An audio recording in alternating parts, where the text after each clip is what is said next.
TitleMatchNetwork.com.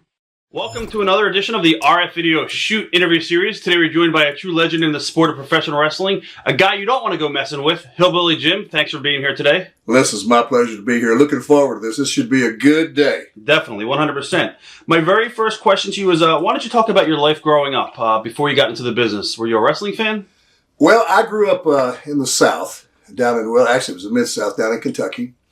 Born and raised in those parts, and everyone down there really always gravitated towards wrestling. That was kind of like a Southern kind of rite of passage, if you will.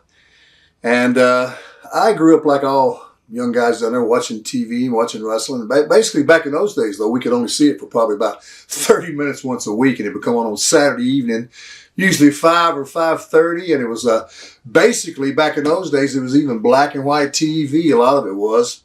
And it was Nick Gulas and Roy Welch Championship Wrestling. I'll never forget it. Down in the South there, and they had some old time wrestlers I used to watch. Like I remember there was Lynn Rossi was one of the guys, and Tojo Yamamoto and Saul Weingroff, and he had his German team, and those were the bad guys. And it was a pretty wild time, and we'd watch that. My grandfather would always watch it, so I grew up watching wrestling and always enjoying it. And me and the guys would always talk about it, and it was a pretty heavy thing. And occasionally, if we got lucky, it would come to a little town next to us or one of the cities we were in, and we would go watch it, usually at a fairgrounds or at some JC pavilion or something. So yeah, we all kind of settled in and watched wrestling a lot down in the South. It's just been a thing that's been going on as long as I can remember.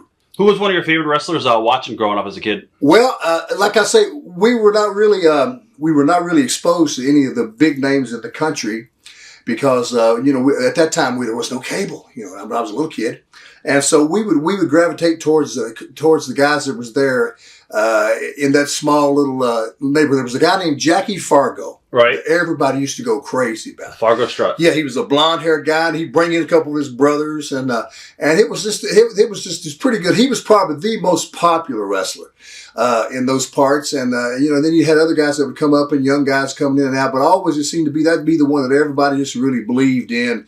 The fabulous one, Jackie Fargo. That was the one I'd say was my favorite growing up because I like all the other kids we just idolized. He had the blonde hair, and he had the Fargo strut, and it was just it was way cool. Did you have a college background, or did you go to college at all? Or? Yeah, I went to several different colleges. As a matter of fact, I grew up in Kentucky playing basketball. In high school in Kentucky, basketball is that's all it is. I mean, everything is third. Even now, even in the mid 2000s, like it is, you see how Kentucky basketball is always great. Well, they live, breathe, and die blue basketball in Kentucky. So it was the same thing in high school. Football was like a distant second. So football was something that guys would have to do if they couldn't make the basketball team. And so I was lucky enough to play high school basketball in Kentucky, and I made All-State and all that stuff, and got some college scholarships. So I went to 4 different colleges, and I played ball, and just kind of grew up, in and around that state. And also, while I was doing it, I continued watching wrestling, and wrestling began to evolve in those days. And cable TV started bringing. We started seeing the Channel 17, the Superstation wrestling, Georgia Championship Wrestling with Gordon Soley. Man, it was really way cool. And then we got to where we could pick up WOR and pick up WWWF, I believe it was called. And we'd see some great matches. I got to see other guys. And as I got older and finished up playing ball and stuff, I gravitated more towards, thinking about the business more. And he became much more popular once the TV really took over on it. So at what age did you say, this is something I want to venture into? I might want to be a pro wrestler one day. Well, it's a funny situation. I'd always just been going to the gym. I'd always loved working out and lifting weights and training and stuff. And I would always train at Western Kentucky University at their track and field training room up there.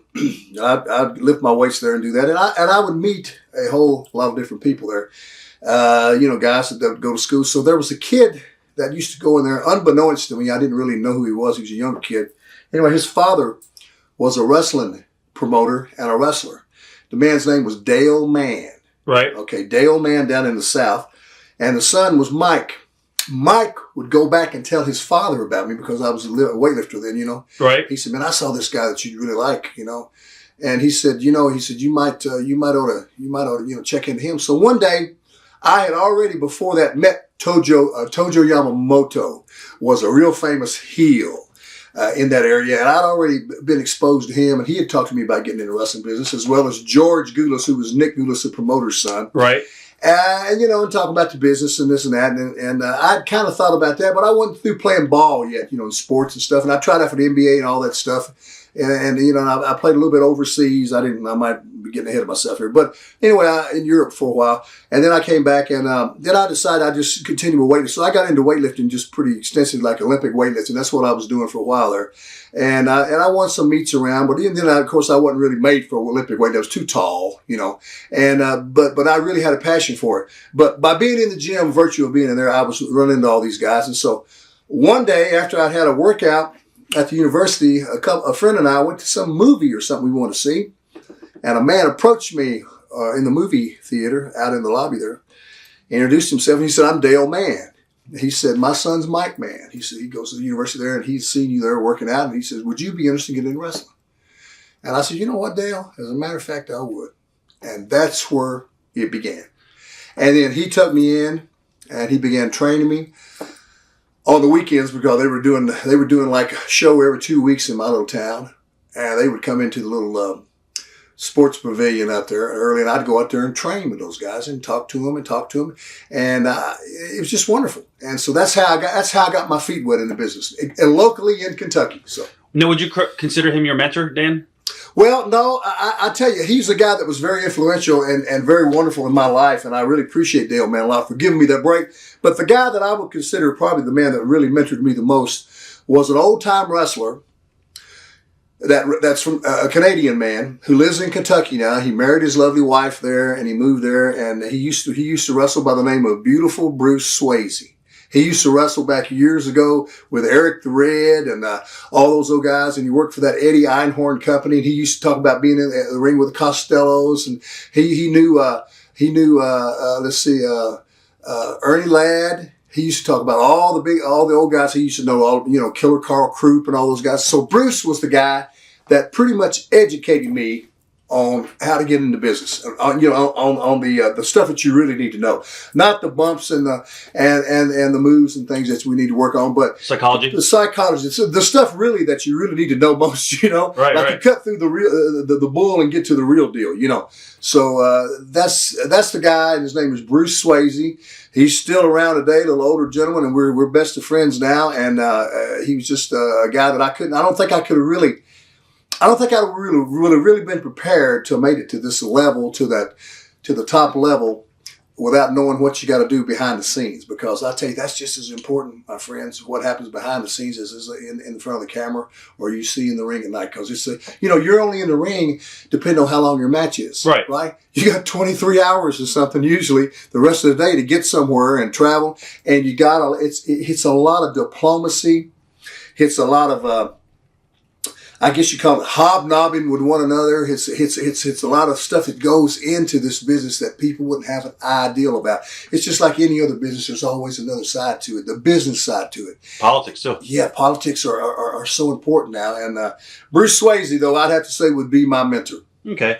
Was it hard for you to pick up the bumps at all, or was that something easy for you? Well, here's the deal. It wasn't hard at all, but when I first began, I was doing the same kind of bumps that everybody do. Take a backdrop and hip toss and suplex and give one, do that stuff. But mainly for my size, I was giving more than I was taking, Right. And that was fine when I learned how. And it's odd how that whole thing came about, because as soon as I got my shot to come to the big time and become Hillbilly Jim, they told me to forget all that.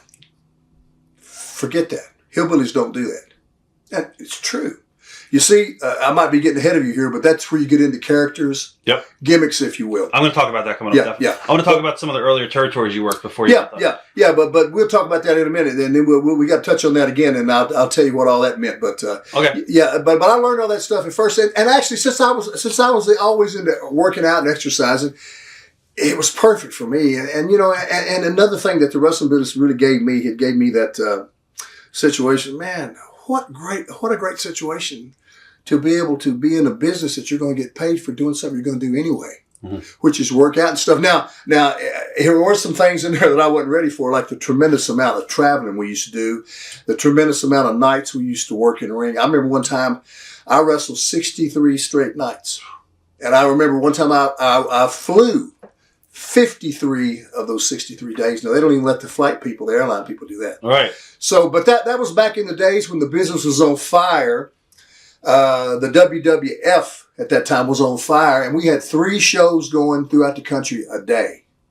We had 3 I remember those days. West Coast crews, East Coast crew, and the middle of the country crew, and you were busy all the time. And then sometimes on weekends, my friend, we'd do what we call double shots. Yep. Like we might do the Landover Capitol Center at 1 o'clock in the afternoon, and at 8 o'clock we'd be in Richmond.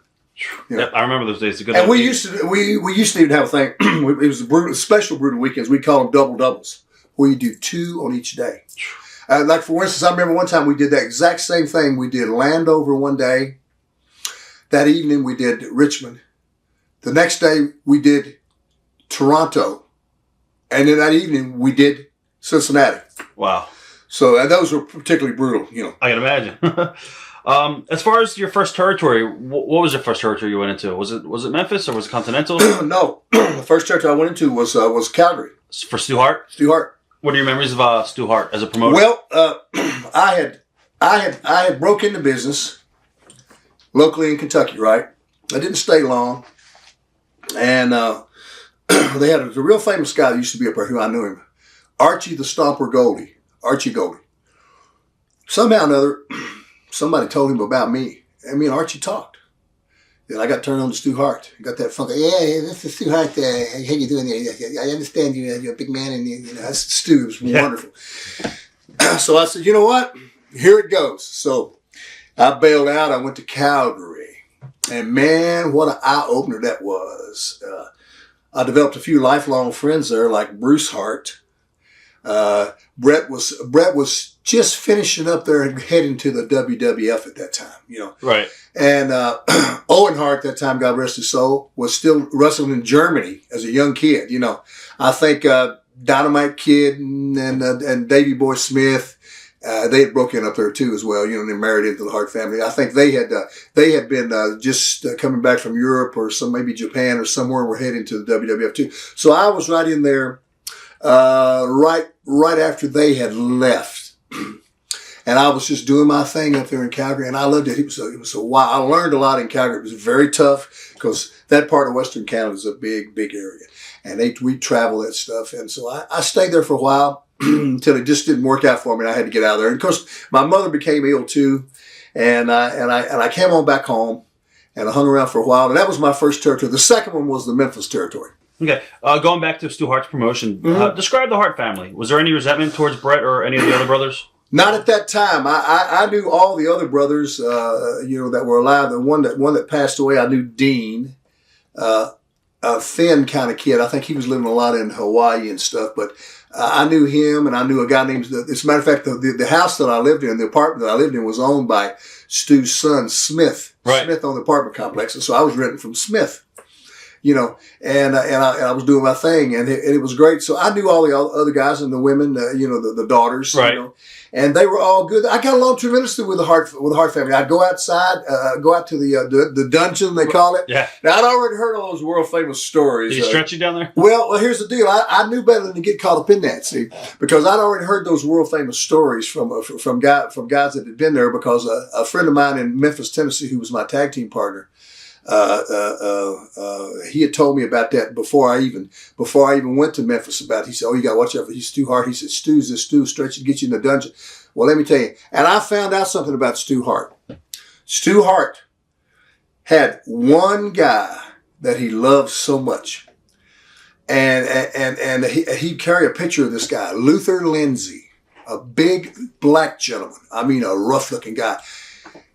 He loved Luther Lindsay because Luther Lindsay stretched him, and Stu was just enamored with him. And they said, if you want to, and his son Bruce told me, he said, Jim, if you want to get over with Dad, start talking to him about Luther Lindsay. So I'm down in the dungeon. He had some of the Japanese guys working out over there. They were doing all kinds of stuff, and I was in there working out doing some stuff, and Stu would always like to stretch the big guys. Right. He did Billy Graham. He did a lot of guys. And I was too smart for that. Huh. So I buddied right up with Stu. And I said, Stu, I said, there's a guy down in the South that I've heard a lot about. I said, have you ever heard of a guy named Luther Lindsay? He said, yeah, Luther Lindsay. Oh, my God. Yeah. He actually came undone. He got all nervous. He went in his billfold. Kid you not. Grabbed his billfold. Didn't pull out a picture of his wife, Helen. Pulled out a picture of Luther Lindsay. Because he loved Luther. Yeah, he's a strong man. Oh, yeah. He went into the whole thing. After that, of course, I love Stu anyway, but we were fast, Right. But I kind of stayed away from that getting stretched thing. I wasn't in for that. I said I don't want to do that. But yeah, it was I wouldn't take nothing from my time, even though it was brief in Calgary. Right. And I developed some nice friends there, and it was quite an experience for me to get your feet wet. That was one of the territories that a lot of guys went through. And if you didn't get a chance to see the Stampede wrestling crew, that was quite a crew because.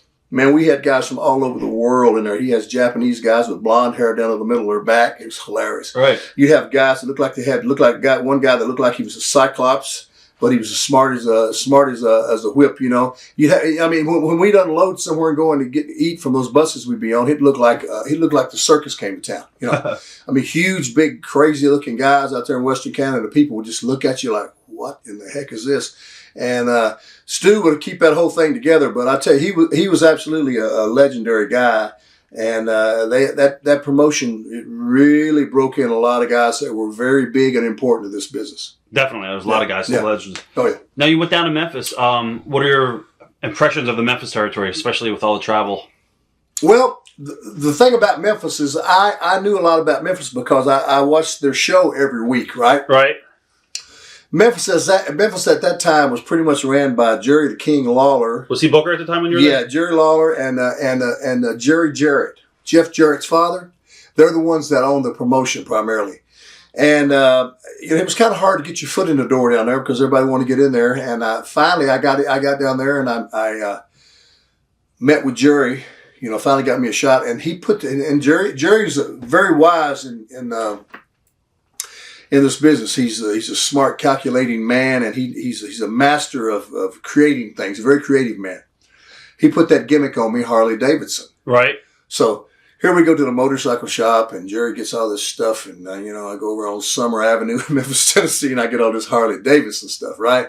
I get the chaps. He gets me the vest and all these things, and blah blah blah, and it's pretty cool.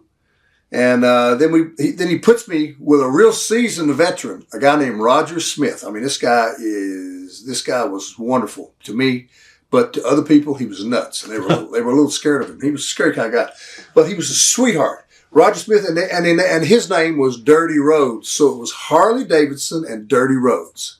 We were a tag team partner deal. And you know what? It was we were fan favorites. We were like baby faces, and people just loved us, and it was great. And we did that for a while there. And the Memphis territory consists pretty much of parts of Mississippi, Arkansas, a lot of Tennessee, a lot of Kentucky, and it would even go into southern Indiana. So it's lots of drives. Yeah. You drive to make all the towns. You drive a couple of 2,000 miles at least a week sometime. It was crazy, and I enjoyed that. But at the end, it come down to a situation where it was just Roger had a thing, a kind of a blow off deal, and I had to kind of stand up for my man. And it was a money thing, Gotcha. And so we just split, and then that was my deal. Before the next call for me was the WWF. Did you work Continental at all for a little bit? Never did. Okay. No. All right. What do you remember of Jerry Lawler back then? A lot of people say that he was, one of the top baby faces of the company, and he wouldn't really let other guys get over because he wanted the top spot. Did you ever sense any of that? Absolutely. Okay. Well, absolutely. That's what it was. That's the King. Listen. I have my little beef with the King before with things, but you have to give him his absolute dues, and I'll give it up front. But listen, when you run the business, you do what you do, and everybody's got their own things that they do, and I understand that. He was the main guy down there, and there was a few guys down there, him and Bill Dundee and a few other guys that were down there, and they weren't going to give up their spots for nobody. Right, exactly. Even a big guy would come in there, they'd tell you when you get ready to lock up with him to bend your knees so you wouldn't look as tall as they did. Huh. There was a whole lot of stuff they'd have you do. And it wasn't known as a big man's territory. It was known as a gimmick territory. The old WWF was known as the big man's territory, where the big people would be. The big, more. Right. But down there, it was more like... It was more like the good old boy type network, and the guys would know. And you'd find you get a lot of guys that were second, third generation wrestlers. Their grandfather was a wrestler, so their father was a wrestler, so they become a wrestler. So it was that kind of deal. Now, and the guys, many of those guys really knew what they were doing in the ring. Now, a lot of them didn't really look impressive. A lot of them have drove by gyms, but they never actually was in a gym. And same thing with Lawler. Jerry Lawler he's drove by millions of gyms, but I don't think Jerry's ever actually been in a gym. But you know what? To his credit, he always kept himself looking good in the ring, and his presence in the ring was so dominating in the way he knew exactly when, where, and how to do what he did. He knew how to throw the punch. He knew how to work the crowd. He was a magnificent showman. Then to Jerry's credit, he never did drink and do any kind of side substances. He was pretty much focused on that. But he would help him a little bit more if he'd have worked out, I thought. But still, that's the way it was back in those days. That's the one reason that made me want to start getting into the business on a heavy level. Because, like I told you, I'll step back a little bit. When we were talking about earlier about me watching the Georgia Championship Wrestling, you'd see Snuka. You'd see great looking guys like Bill Eadie in there as mass superstar. You'd see guys that look fantastic. Now that kind of drew me to business. I said, that's a great look. I mean, even the guys that were underneath guys like Chick Donovan, those guys, They looked fantastic. Everybody was like, they were just beautiful looking, great guys, stunted looking guys. They looked like athletes instead of just big old tough beer drinking, bar hell raising guys. They looked like real athletes. And that's what kind of drew me to want to get into business because, I'd always want to be an athlete. And I never want to be one of those guys. Right. Like that. But now, however, I'm not taking anything away from those gentlemen. Those guys were very, very, very super tough guys. Now, one of the toughest guys I ever met in my life, Harley Race. I ain't so sure Harley ever went to the gym either. But Harley just didn't have to. Harley went to another gym. He went to the gym of Hard Knocks. But a guy like that is very exceptional. Right. So, what are your memories about Bill Dundee and guys like Dutch Mantel? Bill Dundee was sweet as he could be to me. I mean, Bill Dundee was a wonderful guy. I always had fun with Bill, and I like to see him even now if I get a chance to talk to him. He was very nice to me when he didn't have to be, and I enjoyed him a lot. Same thing with Dutch. Dutch, caught a lot of beef. So I know a lot of people like him and Savage used to have a beef. Savage didn't care too much for him for something personal that was going on. I think it was some sort of a political thing that had gone on between the two promotions, between that Papos. That ICW, whatever they call it. But Dutch has been great to me. I mean, he's a smart guy, and I like Dutch, and and listen. Part of this business is about individuals. They all got their own funny moods, their own little idiosyncrasies, their own little oddnesses. And I tell you, opposes, that's what makes it impressive. That's what makes everybody like it, And our guys are all like that. And you get some of them that are tolerated, and some of them are not tolerated, and some of them are liked or not. But a lot of the guys don't really care at that time. They just go and do what they're going to do. But down in the South there, let me just say this. He was very cliquish. Cliquish. It was hard to get over. Down there because they were some things you just couldn't do, and they let you go so far, and then they knock you off, and then you have to go, But during that time, if you remember, there were lots of wrestling territories. So a lot of guys would just they'd stay somewhere. They'd work them in a maybe 6-month program, 5-month program, blah blah blah. Right. And in Memphis, you'd work your way up to Lawler, and when Lawler was done with you, you were done. Yeah. I mean, when Lawler beat you and topped you, it was time to leave. I mean, or you could hang around for a while, but your money wasn't going to be good. Right. Because the money was only going to be on your ascent to Lawler. And once they might shoot off there and do a few tag team things and, little odd end things. But after that, you go on. But that was okay because most guys in those days were looking to move anyway because the wrestlers were like gypsies anyway. Yeah. Like vagabonds, so. I have a question for you. I don't know if it's true or not. Did anyone ever take liberties with you early on in your career, and then Bob Orton stuck up for you? Is that a true story? I think I've had a few guys that do some stuff to me.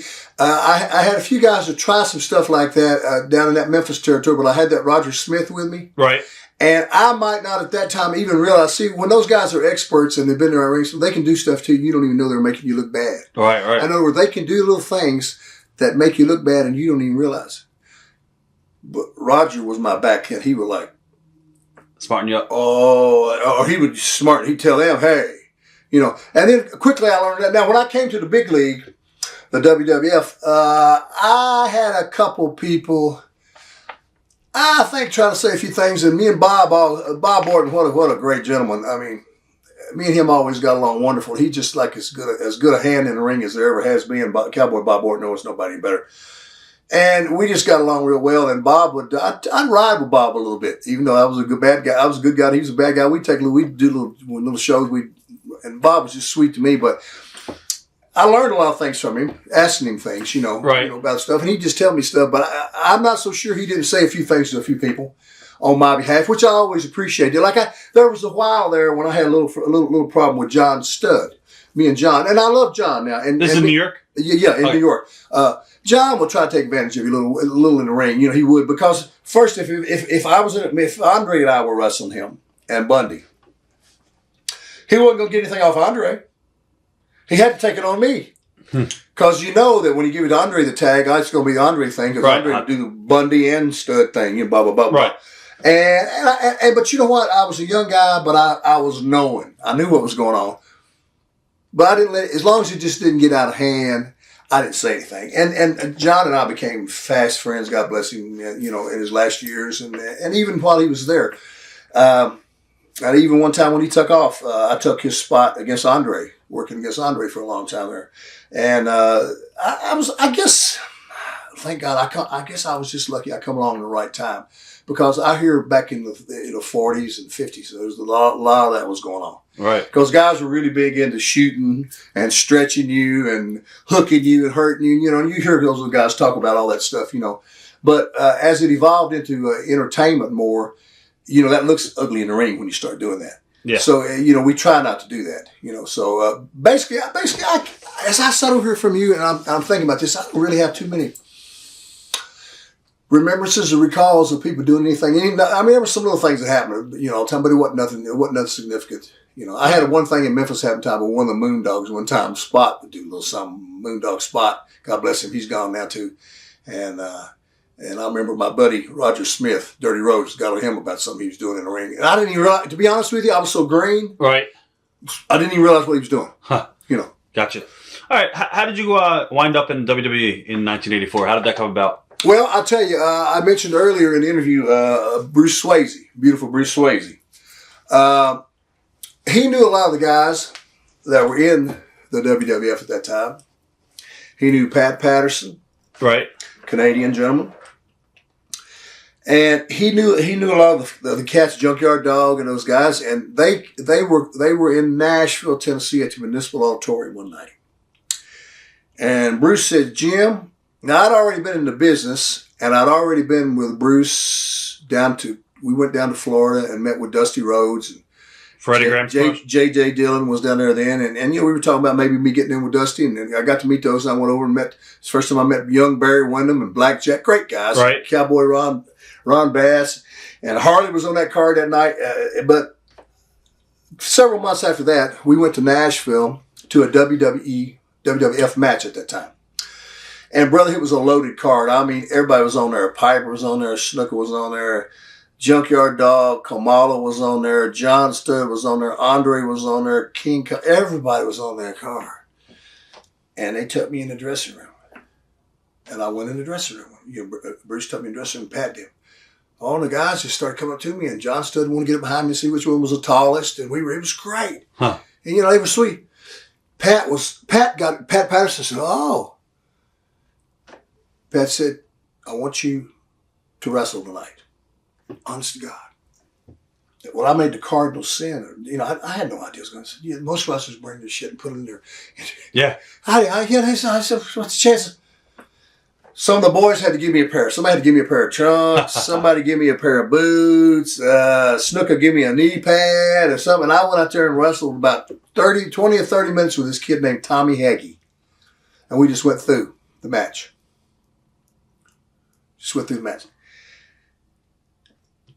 Come back, Pat said, we're going to be in Memphis tomorrow night. Bring your gear and come to Memphis. We want you to wrestle Memphis. So I had the Harley Davidson gear. So I was in Memphis. I wore Salvatore Bellomo. I love that. What a great. And, he's doing cartwheels, I'm doing cartwheels in the ring. It's funny.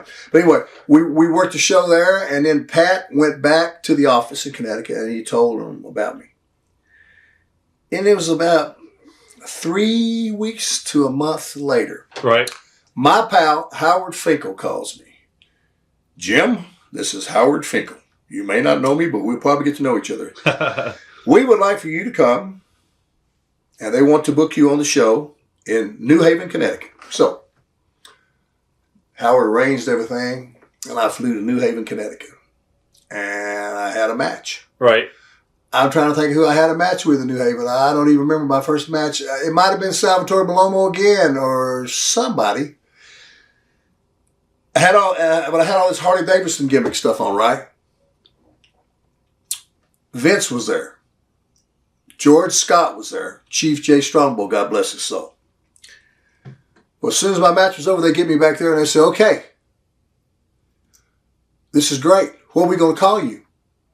We started working on my character, my gimmick, right? Chief spoke up. Chief Jay Strongbow said, well, there hadn't been a hillbilly in the business in a long time. And he was big about hillbillies. He loved scuffling hillbillies and Luke and Butch the hillbillies and this kind of hillbilly. Right. And, and I'm from Kentucky and, okay. So we talk about that. And Vince says, very good.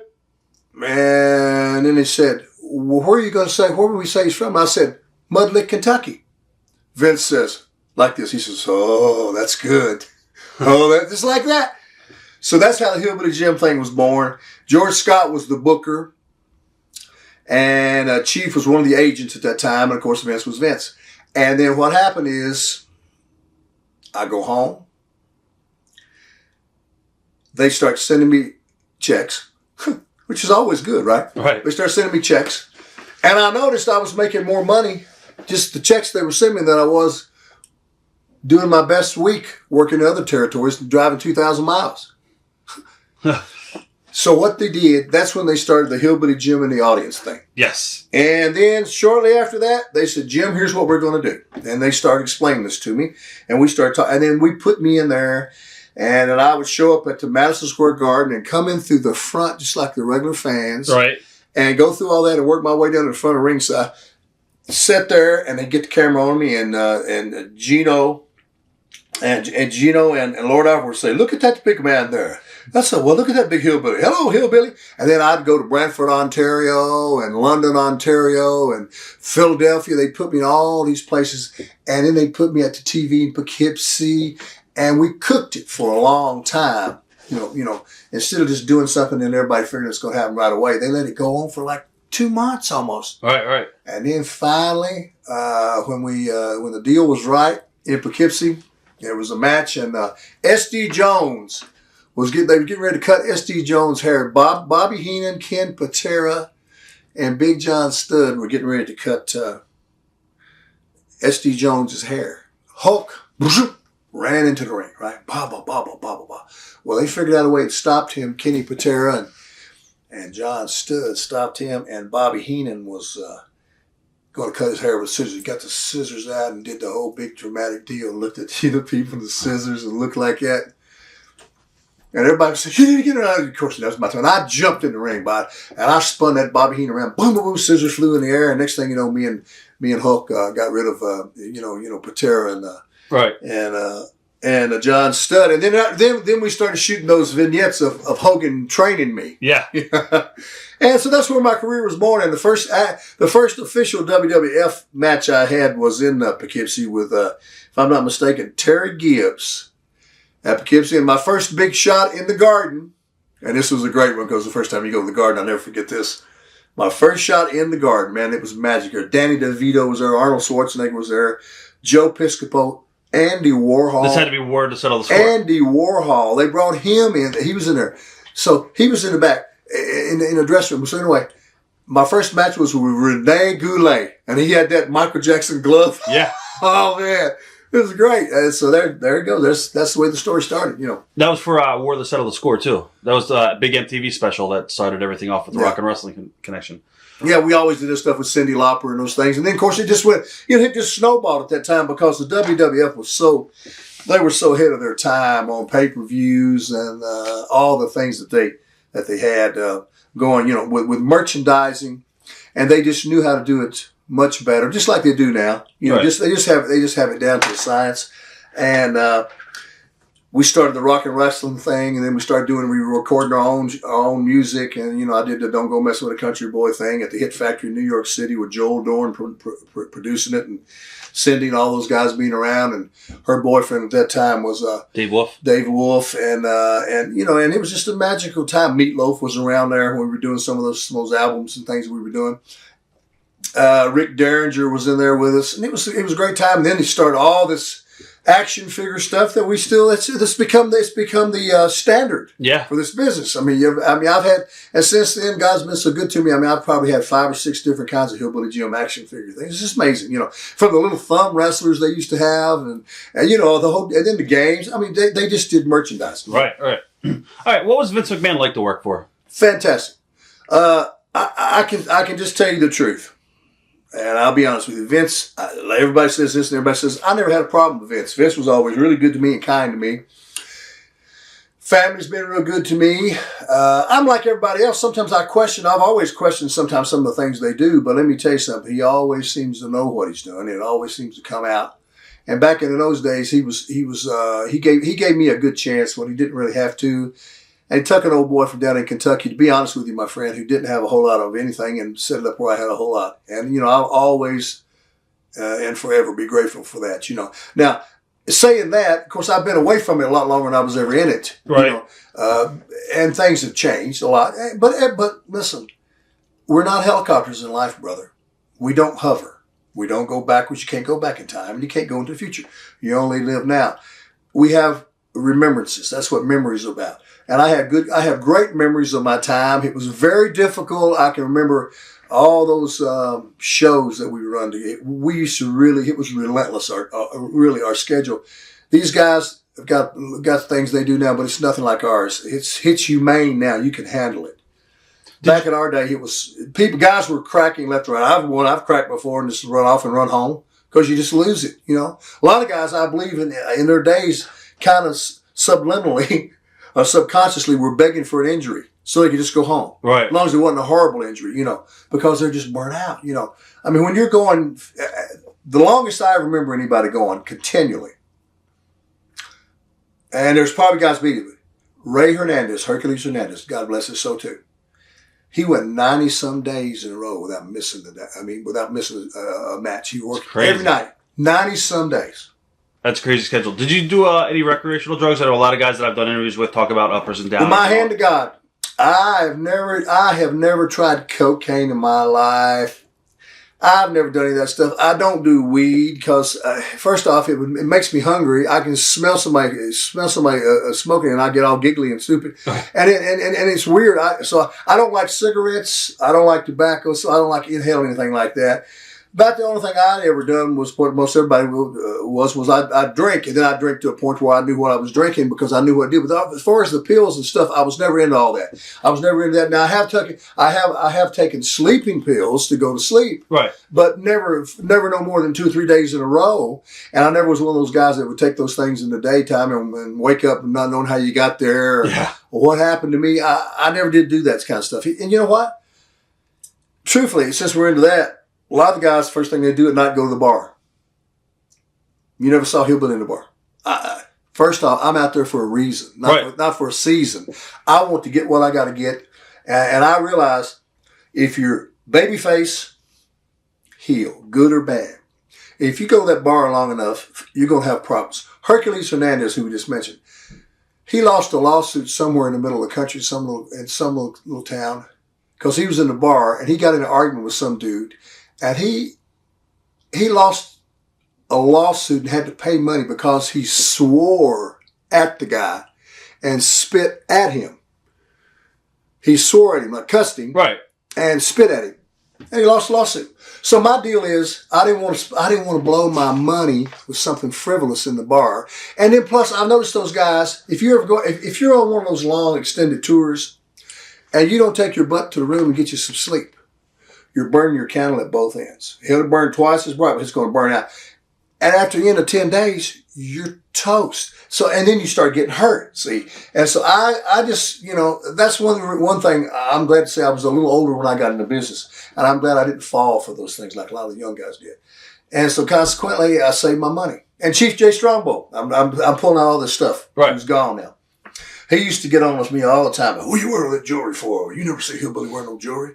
I said, well, Chief, I like it. I'm not wearing it in the ring. Right. Well, he says, well, you don't need to wear it. So I don't know if he wanted me to just show up in a pickup truck at the shows or whatever you do. He probably wanted me to drive to all the gimmicks, but I couldn't, can't drive from Spokane to Tampa. But anyway, I listened to a lot of things he said, and and as the years went by, and we became friends over the years. He used to say, "You better look around this dressing room." He said, "How many friends do you think you got here?" He said, "None." He said, "Your friends are the ones you had before you began this business, and they're going to be the ones at home. That's the ones you need to keep." And I always did that too. Then he always said something else that I always knew, but he put it in good words. It ain't how much money you make; it's how much you save. I was going to ask you. I did see that you quoted him a lot. That's exactly what he said that. And it still rings in my, and every time I would see Chief, I said, "Chief, you always told me that." And I said, "You know what, my friend?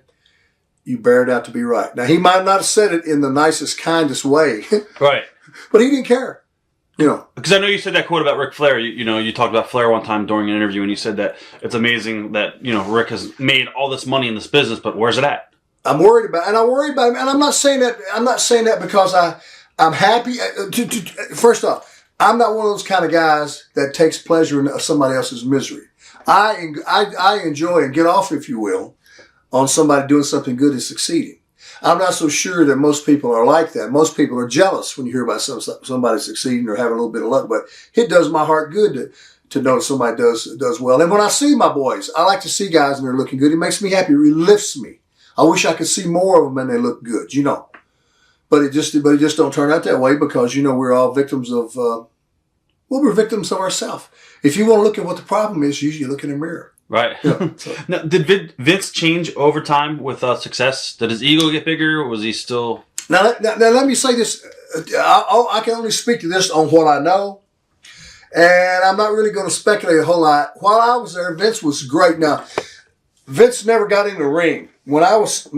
During my tenure, and even when I was managing, came back and managed the Godwins, Vince was still a behind-the-scenes guy. He was the announcer guy. He was the interview guy. He was the pay-per-view guy, behind the scenes, the brass bolts cat, He never really got involved in anything too much in the ring. I never saw him do that. That was something that came about later on. Right. I had already went through a situation where I was a director of sales after I finished in the WWF at that time. I became director of sales for North America for Coliseum Home Video. And I would have to, I'd go in and do active sales meetings all over the country and visit trade shows and conventions. And so I'd watch a lot of wrestling, so I could be up with what's going on. And then I'd have to be familiar with what was on all the new tapes. This is before we even had DVDs. Right. I want to tell you, what our order date was, what our street day was, what the suggested retail price was, and what the bells and whistle were on the thing, so I could tell it to the reps. And I noticed Vince, with the Stone Cold thing, Vince started getting more into that. Started getting in the ring, and it was pretty cool at first, but I would have never dreamed I would have seen him doing that. I would have never. And I thought when he began, it would just be something that would probably go just a little while, and then he'd be done with it. but he kind of he caught the hook. The hook caught him in the mouth, and next thing I know, he's in there a whole lot, and he's working, and he's taking very heavy duty bumps. And I'm thinking, and my reasoning was, why? I mean, and then eventually he did start hurting himself. But we all listen. I had a neck surgery, I had a knee surgery, and I'm one of the lucky guys. That's all I had. Right. So, so he changed a little bit in that respect. Not to digress from your question, but he has changed a little bit in the fact that I would have never dreamed he would have got in the ring and started working as much as he did. Okay. What was Hulk Hogan like outside the ring? Did he have an ego, or is he one of the boys? He seemed more like one of the boys outside of the ring with me, soft spoken. Quiet, Hillbilly, what's going on? He was attentive. And I got to say this, Hulk Hogan was wonderful for me to begin with because they brushed me up against him. And, man, you couldn't get brushed up against anybody any better. A big rub. Yeah, it was a big rub. I mean, they just put me like, boom, go ahead, Hillbilly. And had I not had that knee injury when I did, I would have probably been a lot more successful. He and I, because we were starting to do tag team matches together and stuff. And as a matter of fact, that's how I blew my knee out in San Diego, California, working with him and Johnny Valiant and me and Brutus Beefcake. Yeah, you were chasing Johnny, I think, around the ring and he tripped. No, that deal was in the San Diego Sports Arena. Valiant had jumped up on the apron and was grabbing Hogan by the leg, and I was standing down there. I was standing down on the ground, right? And they did a deal where Beefcake was going to go off the ropes and come and give Hogan a smash, like a shoulder block, right? But Hogan moves out of the way, and when he does, the deal was he hits Johnny Valiant. Johnny Valiant jumps off there, and I'm to catch him. But Johnny, I had my knee for Johnny's boot kicked me right here at that patella tendon. Knocked my patella tendon right up here. Oh, it was horrible. Yeah, I tore my patella tendon away from the bone, a left rectinalum, a right rectinalum, all in one shot. Done. And that was it. I was just taking off really good. I think Hogan and I were going to do a lot of things around the country. Yeah, we could have got that thing worked up, and we've been in the garden with it, and we could have been all over, a couple pay-per-views with it, but I had to go to the hospital and get fixed. Mm-hmm. So, but Hogan, let me back to Hogan. Hogan was always fantastic to me, and Terry's always been real nice to me. And a lot of the things that I've seen about him, I've seen through secondhand, through the TV or through the media, or I get a second report from somebody. And for better and for worse, he's always been good to me. Now, I wish things had turned out better for him. I do, because now I know he's had a couple of surgeries. He had a couple of hips replaced, I think. Right. And knees and things. And I just wish, I wish him well. I wish things would have been better. But, man, I never will forget it. I'm always indebted to him for how nice he was to me. Don't necessarily mean I agree with some of the other moves the brother made, but that's the brother. He does what he does. And listen, who am I to tell him? Come on. Mm-hmm. I can't tell him. He's still doing what he's doing. To me, I would have been bye-bye a long time ago. Yeah. And happily ever after a long time ago. But that's just the way I'm wound. Some other people, once they get that show business bug, and the biggest word in the universe is what? Ego. Anybody can say what they want to, but of course he has a tremendous ego. You have to have a tremendous ego to do that at that level he has. Anyone that performs, even if you're just a business guy that that does big business, merges with other businesses, you got to have that whole ego testosterone thing going, and that's what Terry's got. I keep up with him a lot, through Jimmy Hart and people like that, but I wish him well. I wish I'd like to talk to him more, but proximity wise, I wasn't around him very much, and to be honest with you, those kind of guys live a kind of lifestyle that I just don't want to deal. I don't want to party all the time. For what? I get up every day. I try to do the same thing. I got my Sirius. I know I'm jumping ahead. I got my Sirius XM radio show that I do. It's called Hillbilly Jim's Moonshine Matinee. It's a 4-hour show in Outlaw Country. I've been doing 8 years now. It's an international show. I do that once or twice a week in Nashville. The rest of the time, my day consists of me getting up doing whatever I want to do, which means I go to the gym. I work out an hour and a half. I do an hour's worth of aerobic stuff and 30 minutes worth of weights. And I come home, do my thing, stretch a little bit more, eat what, and I go back out and walk another hour at night. And that's just exactly what works for me. That's why, I don't want to be one of those guys that they say, oh, that Hillbilly Jim. And especially if you look in the mirror and you're the guy that done it. Yeah. Now, if you have an accident, brother, it's an accident. Or if it's by right of birth, you can't do anything about that. But most of the stuff that happens to most people is self-induced. Yeah. Without a doubt. And I just don't want to do that. I want to enjoy every day and try. And that don't include. I've seen these guys. Believe me, and we've seen all these fable guys, all these guys that have all this money, make the money, and then wind up zero. Now let me ask you something. Wouldn't you have been better off to not never had that money and lost it than to have had it and lost it and have to live with the reality that I blew it? I don't want to be like that. That's just me. Back to what Jay Strongbow said: ain't how much you make, it's how much you save, how much you keep. Now, when you were out with the injury, they brought in Uncle Elmer and Cousin Luke to keep the gimmick going. Jimmy Hart did that. Little Jimmy Hart. Now, I'm the one that pulled Jimmy Hart's string to get him to come to the WWF. You know that story, right? No, go ahead. Well, I'll tell you that, and I'll tell you this. Okay. Well, I was one of the first guys that got the shot that came from the Memphis territory to the WWF, right? Right. And the Hillbilly Jim thing got over, Blah, blah, blah, blah, blah, blah, blah, blah, blah. I was in Memphis, and I was living down there for a while.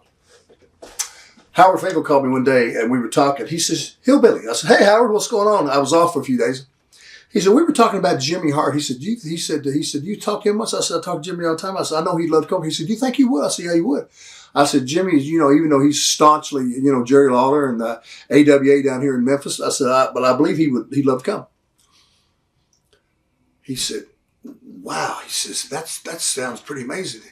He says, do you think you could get his number? I said, yeah. I said, I'll call him. I called him up and I said, Jimmy, Howard Finkel wants your number. I said, they want you to come up there. He says, oh, no, really? Next thing you know, Vince McMahon calls Jimmy Hart. Jimmy thinks it's surreal. Oh, yeah, sure. And it's really Vince. Blah, blah, blah, blah, blah. Next thing you know, I get the phone call. Oh, baby, I love you. Hold on. What's going on, Jimmy? What happened? Oh, baby, Vince McMahon. I said, settle down. And he explained it to me. He explained it to me. Oh, baby, I tell you right now, I love you, brother. I'll do this. I'll do. Oh, my God, I love you forever. Oh, my God, I can't wait. And I'm going to do. And so next thing you know, Jimmy gathers up all of his Jimmy Hart stuff, the goodies and gimmicks, and he goes to Connecticut for the meeting, and it's history. And fast forward to Jimmy's Hall of Fame induction a couple of years ago, he mentioned me. He said, I want to thank my friend Hillbilly Jim. He said, if it wasn't for him getting that call from me, I would never got up here. And then Jimmy, in return, is the one that made the call. If I'm not mistaken, I know for Randy Savage. And then for Rick Rude, a few more, Wow. So those are the guys that really got the whole thing started, Yeah. On that level. Now, I got off point here a little bit. What was the we were talking about when you got injured, they brought in Uncle Elmer. Uncle Elmer, okay. When I got hurt, I got hurt on February 25th, 1985. You don't forget when you get your knee knocked up to the middle of your thigh. And I was in San Diego at the Sharp Cabrillo Hospital out there.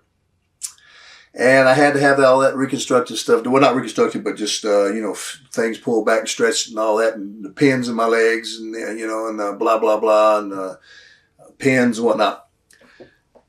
They had all that time promoting and getting over Hillbilly Jim. It was, they had to do something. So they had to keep the thing going. So Jimmy Hart and Chief Jay Strongbow got together. He asked Jimmy, and Jimmy remembered Stan Frazier. Right. Out of Memphis. He used to be Plowboy Frazier and he had several, the Big Giant Rebel. He had a bunch of, he's just a crazy character. And so Jimmy loved Uncle Elmer, and he brought him in. And so Uncle Elmer come in. I started getting better, and when I started getting better, they started bringing me back and let me manage him. Right. Then he took a powder and started doing crazy stuff. He started giving him a hard time. To the office, you mean? No, Stan Frazier, Plowboy, Uncle Elmer started giving him a hard time. He started giving him the office a hard time. Yeah, the office a hard time. Yeah. And, complaining and not showing up and whatnot. That's what I call Cousin Junior, Lanny Kane, who's one of the guys, he's the first guy I had a match with. Right. In Glasgow, Kentucky at the National Guard Armory. So you're making my mind. This interview's got me all warmed up here. I got to slow down. Anyway, I called him. I said, Lanny, here's the deal. Uncle Elmer's flipped out for a while. They got some bookings. You want to come take them here to talk to this guy. So next thing you know, Cousin Junior shows up to San Francisco, California, Cow Palace, and people love him. He's barefooted. He does that mule kick, and he looks just like he looks just like a real hillbilly. Yeah, and he is for real hillbilly. He gets over. They loved him. So then Elmer comes back. Well, next thing you know, I got these two hillbillies and me. It's three hillbillies. So, and we're huge, We got Elmer 6'9" and 400 pounds, and Cousin Junior 300 pounds, and me 300 some pounds managing. Right. And wow, this is going on, We got more, beards and hair. It's pretty cool. gets over. It gets over. Finally, I get well, and I'm back working, doing a couple things. So I'm on the West Coast doing a shot one day. We're getting ready to go do Fresno, I believe.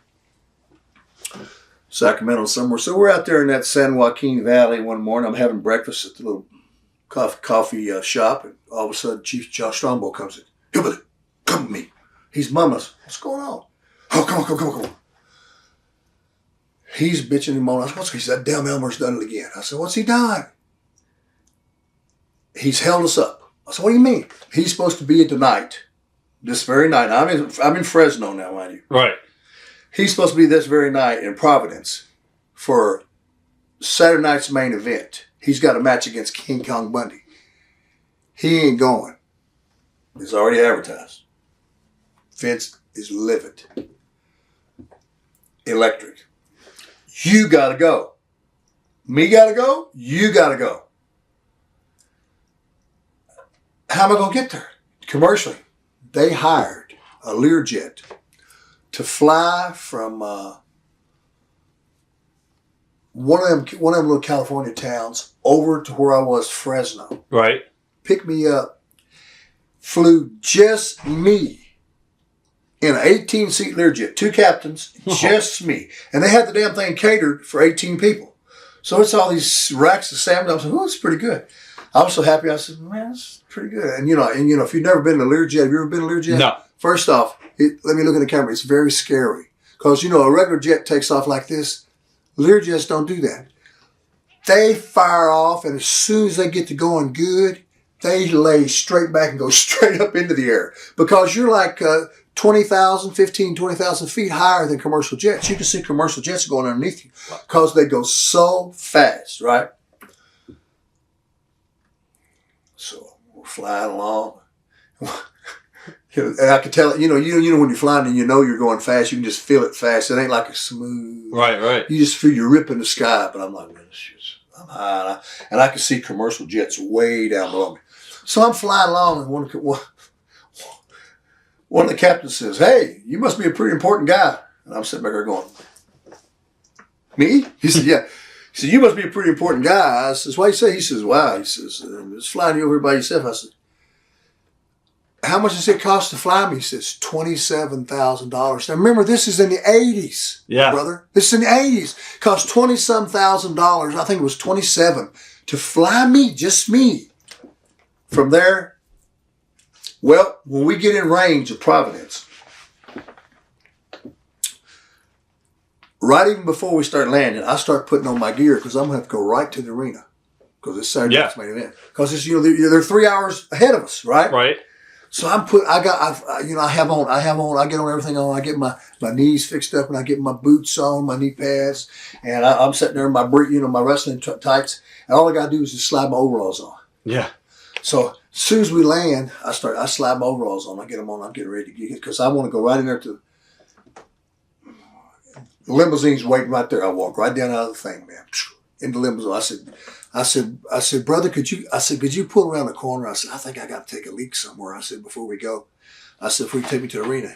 He said, no, just take your time. He said, don't worry about it. I said, no, I need to get there. He says, don't worry about it. He said, I'm to take you to the hotel. I said, brother, I got to be at the Providence Civic Center.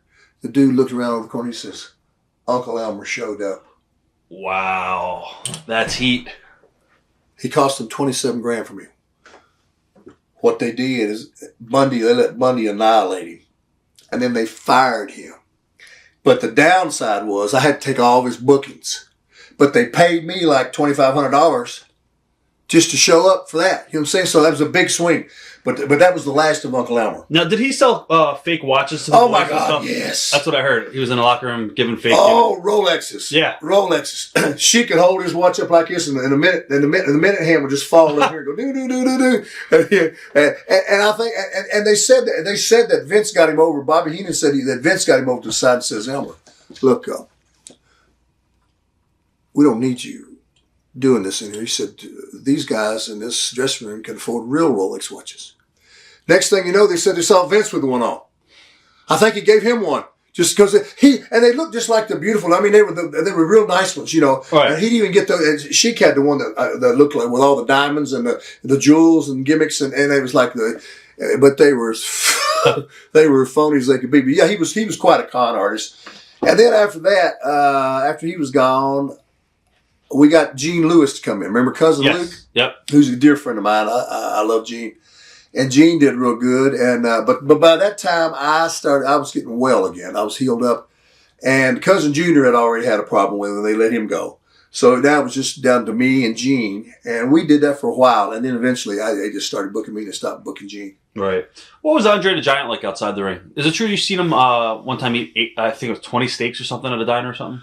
No, the only if you want to know a gastronomical, I know his drinking record. Well, I've been with him a few times when he eats, and they said he could eat, but I never personally saw him eat a lot of stuff. Right. You know what I'm saying? But I have seen him drink a lot of things. Let me just tell you this. One time we had a match with John Studd and King Kong Bundy on Christmas Day in Miami, and it's miserable being in Miami on Christmas Day. You know, and you had to leave your house, and it's like war. It's like, you know, snow bells ringing, and you go down there, and it's like palm trees. It's weird. We got the blues already. The next day we had to be and do the same match again, the same show again in Dayton, Ohio. So me and Andre, were tagging, against those two. We go to the airport. He says, "Hey, boss, you sat by me." It's one of the U.S. Air flights. It's just like, oh, my God. So I get into the window, and he sits here, and we're all there. The whole seat in the middle is gone. We're all holding each other. It's morning time, like 8:30, 9:15 time we leave. So he'd like to drink. Let me just tell you. "Hey, you have a drink?" "Sure." Between he and I, from the time they started serving us drinks to the time they cut us off, we had drank 56 bottles of those little gimmicks. Wow. Now here's the deal. I had 10. And I was looped. We started out with his favorite, which of course was vodka. Right. And then you diminish all the way down through the shaving tonic and then wine. And he drank the rest of it. So now he could do some crazy. His ring finger, this ring finger right here, he had some custom rings. You could put a silver dollar right through that ring. That's crazy. He could throw a punch at you. I wrestled with him, and I'd rather wrestle with him or wrestle against him because it's like when you hit him, it'd be like hitting a table or something or a cow. You know how you're in the field and you touch a horse's back? That's kind of what he felt like. He had that. It's like, this ain't a normal type thing, And in this business, we're in big people all the time. I'm seeing big dudes around me, and I'm in with big guys wrestling. We're all, good size. Andre was the whole step, up there level. And he could throw that punch at you. His fist was so big. He'd throw that punch at me, and his fist would cover. His fist would be from here to here. And I'm thinking, man, if he goes just another quarter inch, he's going to splinter my little Woody Woodpecker nose. It's over for me. Right. So, I loved Andre. Let me say about Andre, I miss him very much. He left us too soon, and he was always wonderful to me. We'd have some good laughs together. However, I must tell you, if he liked you, he liked you. If he didn't like you, he wouldn't give you time of day. I didn't care if you were a socialite, a dignitary, a movie star. It didn't matter who. He didn't care. What is the story with Hulk Hogan and the hairdryer? Is there a story? Somebody told me to ask you that. The only one I got was one. You know how I had that big. My hair was all out there. I had all this permed out their hair, a big old afro-looking thing, And contrary to popular belief, I still got a lot of hair. It's just I just put it all back here, and I can't, it's kind of silly to run around after you're not in the business with that big, gigantic hairdo and that look at that bushel of beard. So I had to kind of slow my roll for my day-to-day activities. But I remember Hogan would always have all these hair products, right? Right. In his room, and he'd always have his little dressing room. He'd have all these little torn up Hulkamania shirts and headbands and blah, blah, blah, all this whole line of, Salon Select, spray, mist, moistures, whatever, everything he had, how to. He'd be in there working on his hair like, getting it together, you know. Blonde, you know.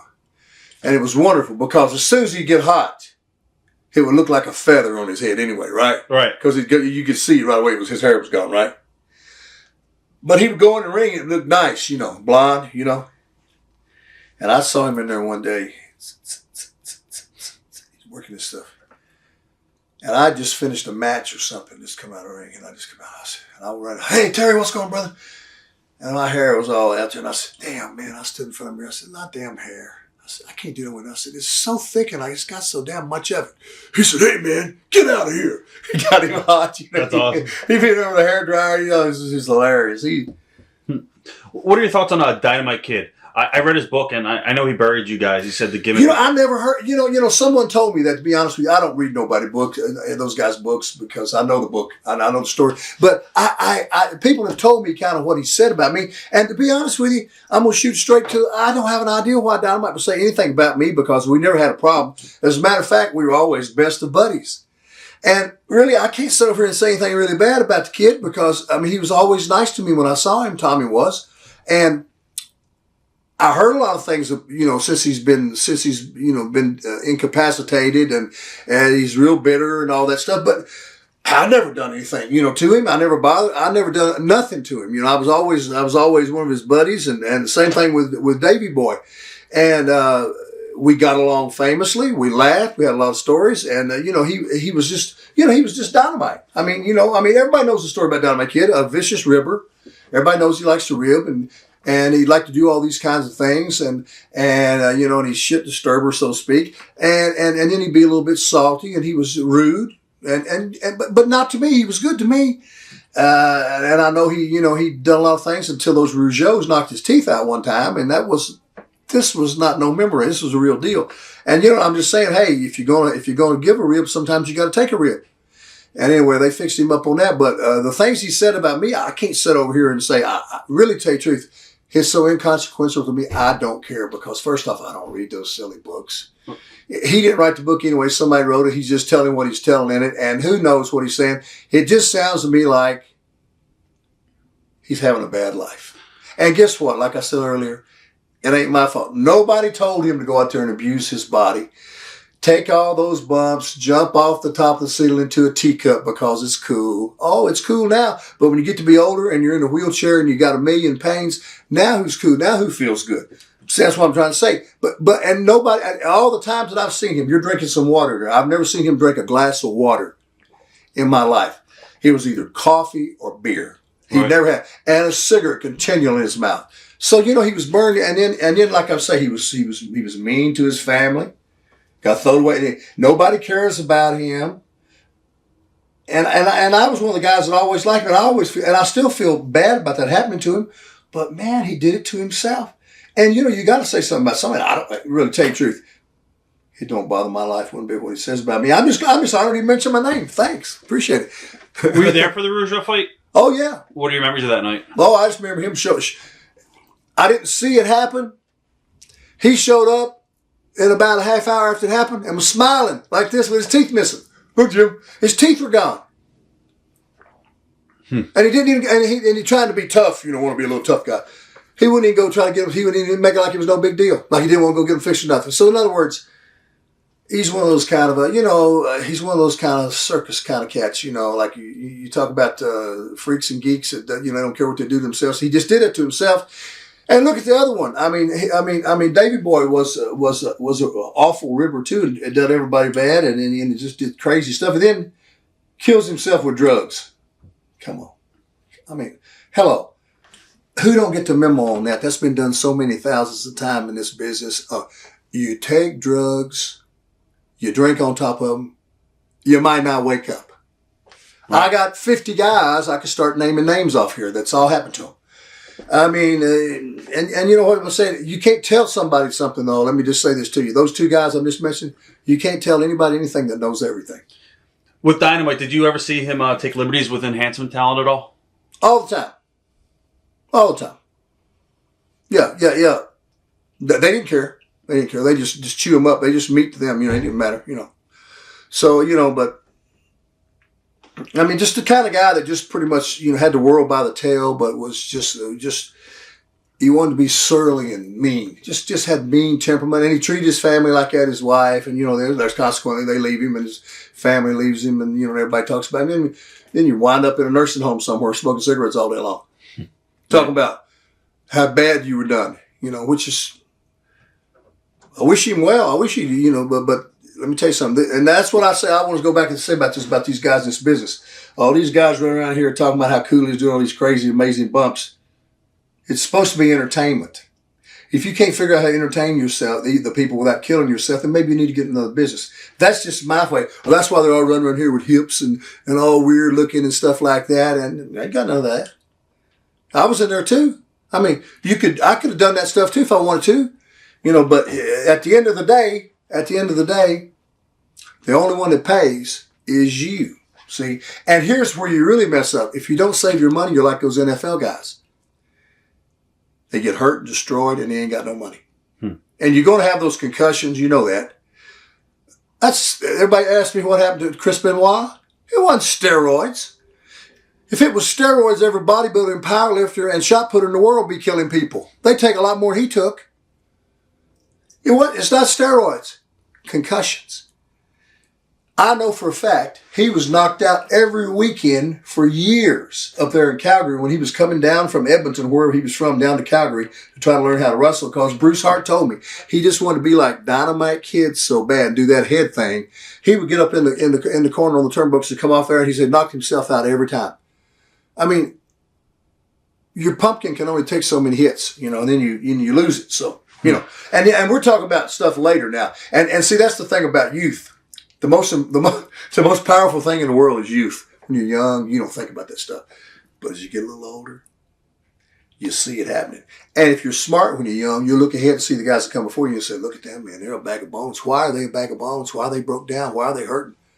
Because your body can't take but so much, Right. You've seen a lot of the ribs that Dynamite has pulled on people? Have you ever seen any? Or have you ever been on the end of any of his ribs? He never ripped me, but they used to rip Danny Spivey all the time. You remember Danny Spivey? Yeah. Great sweetheart guy. And Danny Spivey, a tough guy too. I saw him about kill Adrian Adonis one night over. I heard about that fight. Beat the hell right out of him. And Adrian probably deserved it. Adrian would take advantage of guys. And he was one of those kind of guys that was, kind of nasty and surly. And, he would do stuff too, but that was a bad mistake with Danny Spivey. But I've seen them. They used to open up Danny Spivey's. They had a hit. Davey Boy had to figure out a way to open up Danny Spivey's. He had a Halliburton, and they had a way they could break into everyone Halliburton. They knew a special way to get into him. Those two did, And they'd get into the Halliburton, and he'd have cigarettes in there like Danny Spivey would, and they'd take some of his paint that he'd paint his boots with because Danny would spray paint his boots yellow. Right. And they'd take take your cigarettes out and spray paint the cigarettes. Just stuff like that, just aggravating with stuff. and just keep on doing it, What are your memories about Don Morocco? Oh, Don Morocco. Man, what a great guy. The magnificent Morocco. I remember before I got into business, he was one of the more, when I'd watch those shows of him, he was one of the more impressive looking cats. Right. The Beach Bum, Don Morocco. When I got into business and got to know Don, man, what a treasure, man. What a smart guy. He's a very intelligent man. He's been all over the world. And just the kind of guy that you just like. Very pleasant as he could be. And just an amazing hand in the ring. I mean, you're in good hands if you're in there working with a magnificent one. He was one of the best. What about Jesse the Body Ventura? And are you surprised to see how Jesse went on and became a politician? How about that? Because a lot of the guys in the business, the underlining word with Jesse, they always said Jesse was like a goof, Right. He's goofy and stuff like that because, the way he would come around, he'd always do his leg like this. He'd be twitching like this all the time, Yeah. And they said he had the Agent Orange thing, all this stuff from Vietnam and this and that. And Jesse always was wild and very outspoken. Always wonderful to me. And actually, to tell you the truth, I just laughed my tail off when I saw he got voted to mayor to that little Brookline, Minnesota, or somewhere where he was first. Right. And then when he ran and became governor of Minnesota, I couldn't have been any happier. I thought it was the greatest thing in the world. And, Jesse still, you get him out there now, he does go a little far out on some of his things. You see him on some of the network shows. Conspiracy stuff. He gets a little crazy on those things. I don't know. He says it ain't crazy, but and who knows? But Jesse always says one thing. He says, just follow the money. the money always tell you. But I see him on those things, and he's very entertaining. And to his credit, he's figured out a way to keep himself out there. And God bless Jesse Ventura, right? Yep, without a doubt. I don't think a lot of the folks in Minnesota that live up there say he was a very good governor, but I don't know. I mean, who turns out like they want him to be anyway? Nobody gets what they want, right? Right. Sometimes you just get what you need. Like I think Mick Jagger said that. Memories of working with Roddy Piper. RP. Yeah, I got a Roddy Piper story. I chewed this bone with Roddy one time. We did at Legends House back in the spring. I said, I never will forget. We're in the Joe Louis Arena. I'm wrestling Roddy Piper in Detroit, Michigan. Hillbilly Jim, babyface. I go out there. What the hell is this? They're booing me and cheering him. That's when I knew the business had done gone crazy. I said, what's the premise of having good guy, bad guy? If you're going to go for the bad guy. So anyway, I told him, I said, that was amazing. Didn't matter what I did. They booed me. They loved you so much. They loved you. I said, Roddy, you should have used a babyface heel. You didn't know you were. And we laughed. I said, you remember that? I said, didn't matter what I did. They were with you. You didn't matter if you pulled off your belt, off your gimmick and beat me with it, off your kilt and beat me with it. They liked that. And we just laughed about that. And I thought it was pretty, because usually because there was a time in the business when I was in the WWF when the baby faces were baby faces, heels were heels. And then all of a sudden, they let it get out of hand to where the heels became more popular. People were cheering for those guys. Right. Early memories about Jake Roberts. Jake a Snake. Second generation wrestler. Got a brother, Sam Houston, a sister in it. Jake just easy going, effortless kind of guy. Wonderful guy to be around, talk to. Excellent in the ring, smooth as silk. Knew what he was doing. But just loved to live life to a degree that I don't understand. That's the thing about Jake. And I've had a few matches with Jake. And I remember one night in Louisville, Kentucky, we were wrestling in my state of Louisville, Kentucky. And Jake did this to me just to blow me up. He kept running and jumping up into me, and I was slamming him. Boom, boom. I bet I slammed him 10 times in a row. I mean, after 2 or 3, it starts... It was blowing me up. It was easy. Him and Jake were liking it because he was warming Jake up, and he was laughing at me. And then I don't know why in the hell, but some wrestling fan who was big and drunk jumped up in the ring in Louisville, Kentucky, and grabbed me by the leg. Not Jake. Was holding on to my leg, and I'm trying I can't just kick. I don't want to just kick him. It's not a good babyface thing to do. I want to kick him, to get him off of me. And finally, Jake had to go over and do something to the guy and get him off or something and get him off of me because I guess the guy was a Jake fan. So, but I always enjoyed my time around Jake. He's always been real pleasant with me, real fun, and heck, I love Jake.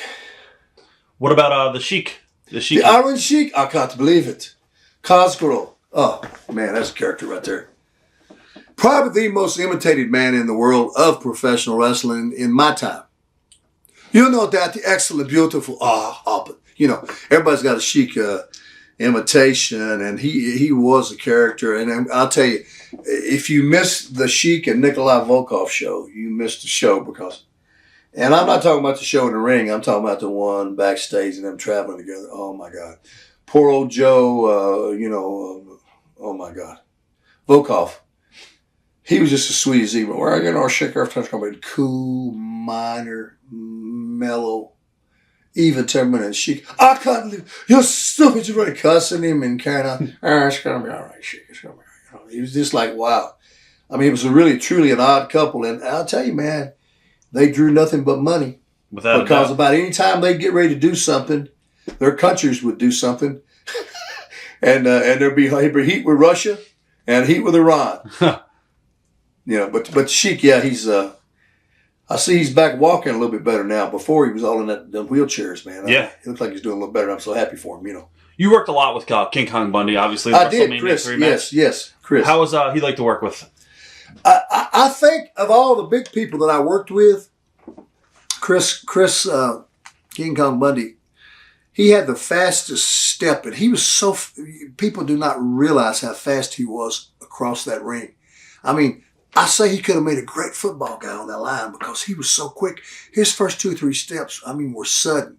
He was just the kind of guy that would just get out there and just go, and he's tough, hard-nosed, and I had a lot of fun with King Kong Bundy, and I consider Chris a friend of mine. He's a wonderful guy, a very smart man, a lot deeper, more intellectual than most people would understand, a really well-thought guy, and I got to tell you something, that brother don't hold back. He just tells you what he thinks, and if he feels it, he says it, and in my estimation, he's right on the money about all the time. So I like King Kong Bundy, and we're always going to be married at the hip because of that crazy WrestleMania 3 match with almost 94,000 people in that Pontiac Silverdome in WrestleMania number 3, and King Kong Bundy and us and two little guys, and on that great show with the Andre and the Hogan match at the end, and that super match is probably I think the greatest WrestleMania match of all time.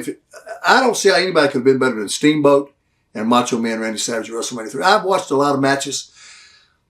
To me, I guess it's because I watched it in real time while it was going on before that crowd, and I was like, this is an unbelievable match. Those guys were going at it.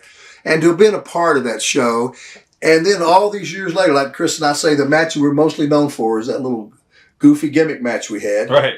Which was just fun, You talked about guys cracking on the road, and I'm going to ask you about Barry Windham and Mike Rotunda. Obviously, I'm sure you know the story where Mike just got out of the cab one day with Barry. I think it was in New York, or I don't know what town, and he pretty much just went home because he cracked from being on the road. What are your memories of Barry and Mike Rotunda? Those guys, they were called the All-American Express or something. I remember that, man. Boy, man. First off, let me break it down. I think Barry Windham is the single most talented wrestler I've ever seen in my life, a young guy coming up. I say that because I saw him in Sarasota, Florida one time when before I got in, I was already in the business. I watched him wrestle with Harley Race. And me and Barry were talking, first time I ever met him, just a young guy, but both of us were just talking, and he went out there and had that match with Harley, man. He's what an athlete. You can just look at him and just says stud, and he just, that blonde hair, those long legs, and of course, his daddy being Blackjack Mulligan, that don't hurt, And I'm thinking, man, what an athlete, and just a character. Wonderful to me. I used to ride with him in my early days. Him and Mike Rotunda and his parents were so nice to me in upstate New York, and I know his wife Stephanie, who is Barry's sister. Right. Mike is married to Barry's sister, and Mike Rotunda, just a great, great, great guy, a wonderful cat. Real quiet, very reserved. Barry wilder than a March hare, and Mike just as cool as he could be. And I can understand how you crack, because we used to always talk about cracking, because back in those days, about every so often somebody would crack. I cracked several times in airports and just went home for 2 or 3 days. Right. You just do it. Did you get heat with the office for a week? Oh, you get heat for a little bit, but they understand. They understand because they're driving you too hard. Right. And you just I can't take it no more. And they give you a few days to decompress, and you go back and say, I'm sorry, and they'll do some stuff to you for a while, and you'll be okay. Right. But, I know Mike. I saw Mike at WrestleMania in Miami this past spring, and we got to talk. He's kind of an agent or something. Yeah, he's an agent now. And he seems to be real happy, and he's getting home more, and he's a sweetheart. What about Ken Patera? Memories of Ken Patera? What a cat. One of the first guys in the world to clean and jerk 500 pounds over his head. Now, I'm talking about, this is before that happened. This is before Vasily Alexiev did that big Russian that won all the gold medals. And Ken Patera was a big-time weightlifter, America's best, and a stud. And then when he got into the wrestling business, man, he really took off good. Had a great run. When I hang out with Kenny, it's just, I just love seeing him. He's just always been real good to me, and a swell cat, and one of those kind of guys. He's a surly kind of cat to a lot of people. Kind of hard to deal with, and he can be a little angry and bitter sometimes, because he too is one of those brothers that won't hold his tongue. Yep.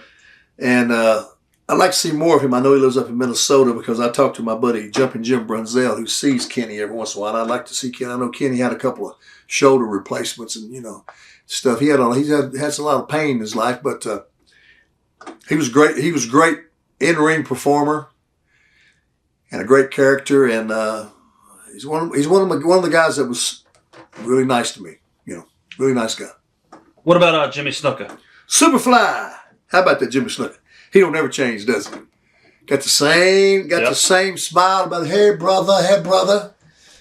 He gave me some elbow pads the first time I ever did a WWF match when they were giving me kind of a tryout. I didn't have anything with me, and Jimmy gave me some elbow pads or knee pads or something. I went out and did the shot with it. He was wonderful.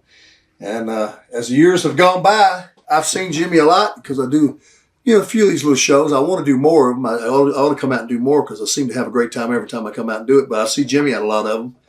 And we talk about the times. I talk about Alpha and Sika, the Samoans. I see them when I get a chance to come out. And right. The Island guys. Of course, I loved Haku. I love Haku. And, the Barbarian. All those guys. Those Island guys are sweet. And Jimmy's just one of those guys. Those guys, if they love you, man, you're over forever. And I think probably one of the most spectacular moves that ever was in the wrestling business was when Jimmy Superfly Snuka would come off the top of that cage or come off the top of that corner and do that Superfly splash. Man, it was unbelievable, wasn't it? It was awesome. Nobody could do it like that. Other guys would do it, but he'd look like a giant flying squirrel coming off there or something, man.